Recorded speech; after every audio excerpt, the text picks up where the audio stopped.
mga kababayan, dinidistract tayo ng BBM administration. Ginagawa kay VP Sara ay panic attack mula mismo sa presidente ng Pilipinas.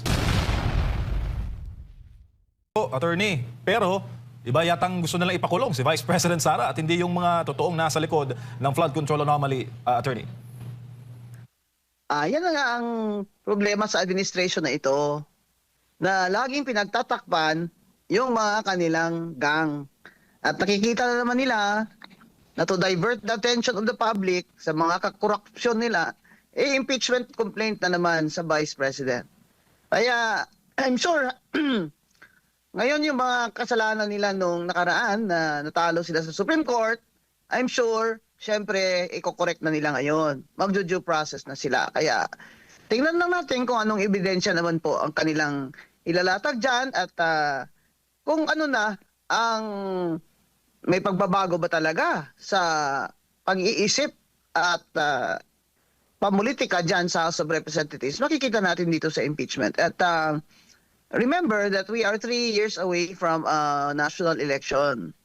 And sa panggigipit nila kay Vice President Sara, lalo naman itong with her back against the wall, she has to run. Kasi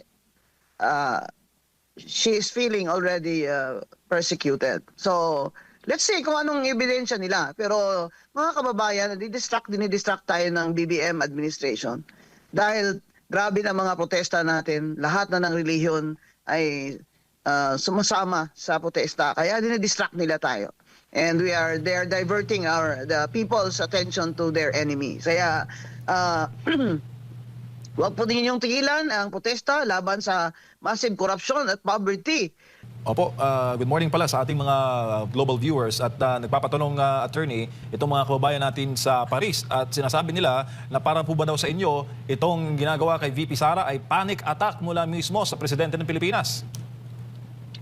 Well, obviously this is already a demolition job 2.0.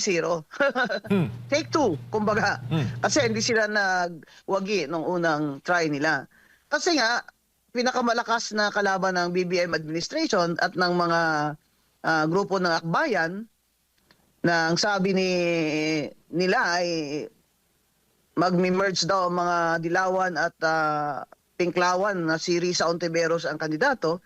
So, all their members in Congress will also collaborate with the BBM congressmen. Dati naman, ganun din naman nangyari nung first na try. So, it's because Sara Duterte is really the woman to beat. Lalo na ngayon na tanggal na si Martin Romualdez, he has no,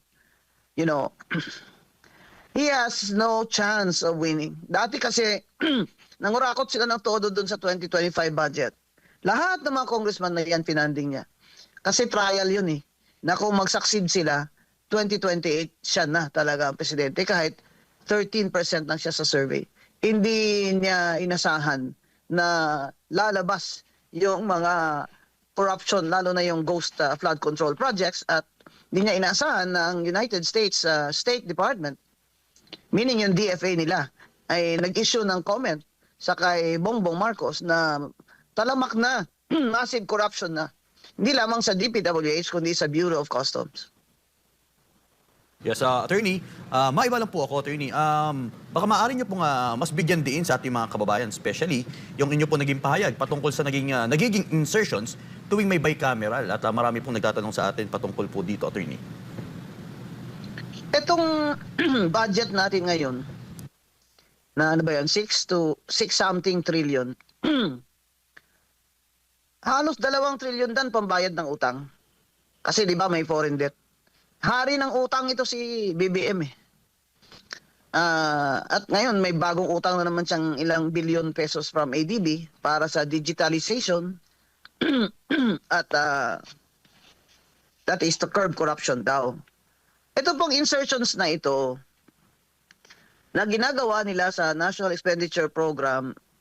Ang proseso po kasi gagawa ng mga agencies gaya na BWH ng kanilang National Expenditure Program, dadaan sa DBM.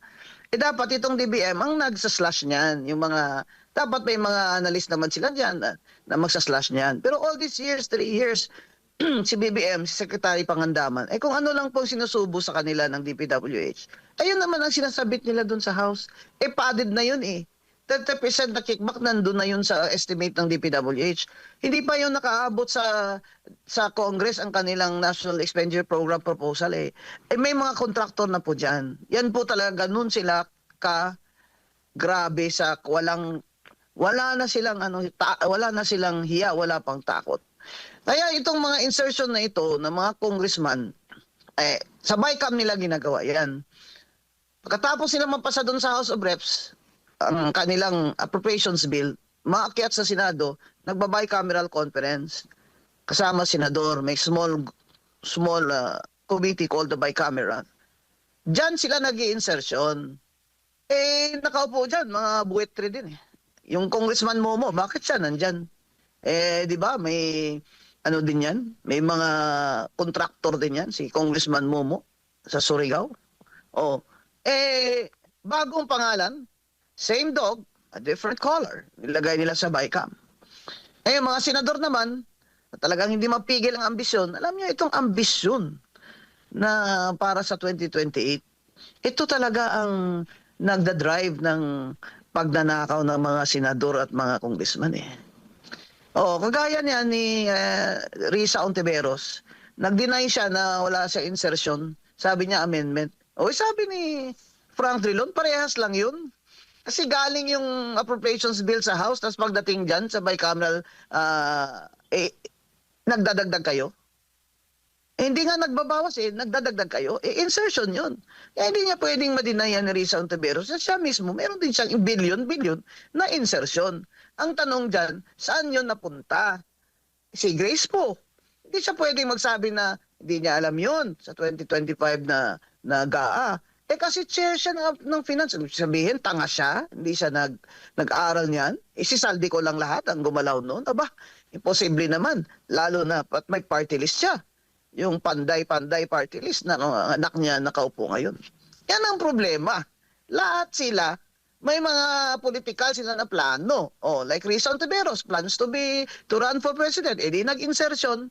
Yung kanyang mga, mga MAIP, mga financial assistance. Ang balita ko, naka-parking lang muna sa DSWD dahil sa 2028 na niya ipamimigay. Itong lahat ng mga political na ambisyon, ito ang nagdadrive sa mga taong yan para hindi sila tuwid. They're not upright people. So, we have an interest in calling them out. Walang personalan dito. Kilala ko din yan si Risa Ontiveros Noong aktivista pa yan, ninakip yan dun sa Kamkaringal. Tinawag ako ni Eta Rosales, abogado sa kanila. Hindi nga ako, may iba nga silang abogado pagdating doon, pero nandun ako. At tinawag nila ako. Ang ibig kong sabihin, hindi ito personalan. Ang ayaw ko lang, yung magpanggap kayo, wala kayong insertion na meron naman. Lalo na yan si Grace po. Dapat panagutin yan. Dapat i-investigate yan ng ombudsman. Kasi chair siya ng Finance Committee. At may sarili din siyang insertion doon, sigurado. Dapat po bawal na yung mga insertion na yan. Kasi dumaan na sa House, tapos dadaan na sa bago ipasa ng mga ng senador, magbabaycam. Dapat tinitingnan nila kung tama ba itong mga ganitong mga project na ito, kailangan ba ito? Ito ba ay ayon sa mga projection ng NEDA? Na maka-generate ba ito ng employment yung mga infrastructure projects na ito at makatulong sa development ng economy kagaya ng mga farm to market roads, tulay, yung mga automated na mga improvements, mga sementadong daan. At yan na lang po dapat i-focus nila. Yung hindi mananakaawa naman po ang kaba ng bayan, sila din naman pagdating sa kanila, kanya-kanya. Sabi ko nga po, di ba? Olympic Games, pabilisan ng insertion, pabilisan ng funding trading, kita nyo dyan sa House of Reps. Yung nakakahiya kayo dyan. Pansin nyo sila, lagi sila mga tumatayo, gala sila ng gala. Nag-trading sila. Sasabihin ni Garjola, example, Kung meron ka palang 1 billion dun sa ganyan. Akin na lang yun. Bigyan na lang kita ng 10%. O, example yan ha. O di kuha niya na yung 20% niya. May contractor na siya na naghihintay. Yan si Garjola sa Batangas. Grabing vote buying ng party list niya doon. Alam namin kasi tumakbo din akong party list, di ba? Grabe, maka-afford ka ba ng ganun? Kung hindi yung pera ang galing, yung pinamimigay mo ay parang bola lang sa iyo. Kaya dapat managot talaga yung Edwin Garjola na yan. At yung party list niya, dapat makancel. Lahat po ng mga party list na sangkot, dapat yung Comelec mismo, motu proprio, cancel na yung registration nila. At ito naman po si Speaker D, nananawagan po tayo. Ba't hindi nyo pa sinususpend yan? Yung mga under investigation na yan. Oh, ng mga party list representatives at mga congressman. I-suspend nyo na yan kasi they are in the position to evade or to, what you call this, to pressure, intimidate, and manipulate the evidence. Speaker D, i-suspend nyo na yan, yung mga sangkot dyan, yung mga nandyan na sa ombudsman. Sinuspend nyo nga si Kiko Barsaga eh. Sila pa, nangurakot sila. Apo, attorney, balikan ko lang yung kay VP Sara dahil ito talaga yung ipinapatanong sa inyo ng ating mga kababayan. Kapag makitaan raw ng probable cause ng ombudsman at masampa ito sa Sandigan Bayan, ano pong nakikita ninyong senaryo na mangyayari at ano ang maaaring idepensa dito ng Vice Presidente? At may tanong din po sila kung maaari ba siyang preventive suspension o maisailalim sa preventive suspension gayong siya po isang impeachable officer na matanggal lamang sa pamamagitan lang ng isang impeachment proceeding? Ang ombudsman, pwede silang mag-file. Ang una nilang gagawin is impeachment kasi impeachable yan eh, officer. Kasi binaback up lang nila yung plan B nila, yung ombudsman na plunder. Kasi pag natanggal siya, plunder ang gusto nila, plan B yan. So, narinig nyo? Impeachment muna. Pag na-impeach, plunder.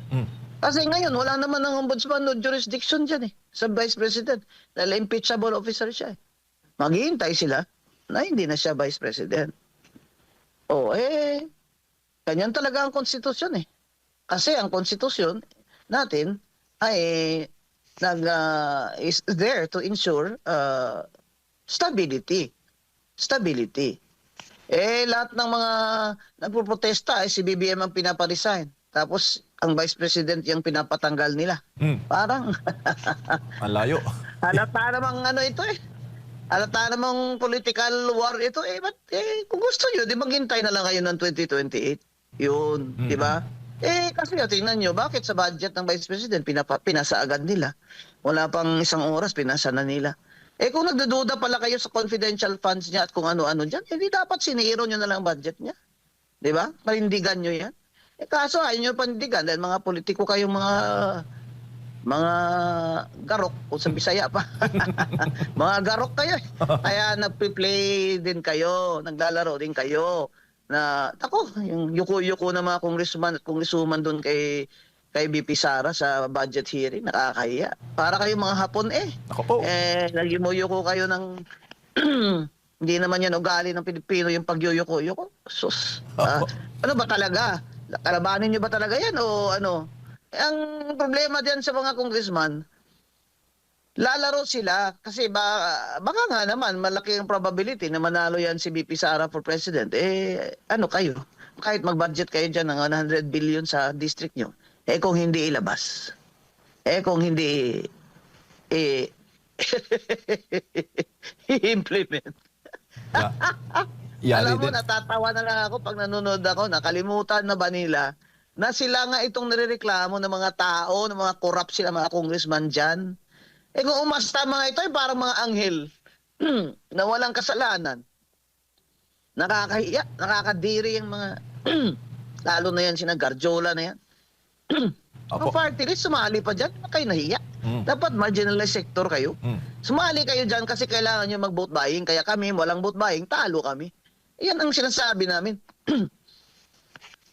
Dapat yung mga ginawa ng Comelec, binan talaga yung cash assistance. Kaso naglalaro din si Chair Garcia eh. Biro mo si Yeda Romualdez, 4 terms na as congresswoman, nakatatlo na. Nilagay pa as 6 nominee, pinaresign yung 3, 4, 5. In-approve pa rin ni Comelec Chair Garcia. Nakaupo ngayon. Eh, nasa Constitution eh. 3 lang ang consecutive terms. Pwede. And the Constitution does not distinguish whether they are party list representatives or district representatives. They are representatives. But Comelec Garcia, chairman, he is a very intelligent practicing lawyer in election law. He knows that there is no distinction. And yet, dahil nga in power si Martin Luther King Romualdez, pinagbigyan niya. Tapos sasabihin nila, wala namang nagreklamo. Anak ng... Kailangan pa bang magreklamo? Wala sa mukha niyo yung konstitusyon, sampal na sa inyo eh. Harap-harapan, Kailangan attorney. pa rin may magreklamo. Harap-harapan Yan ang problema sa Pilipinas eh.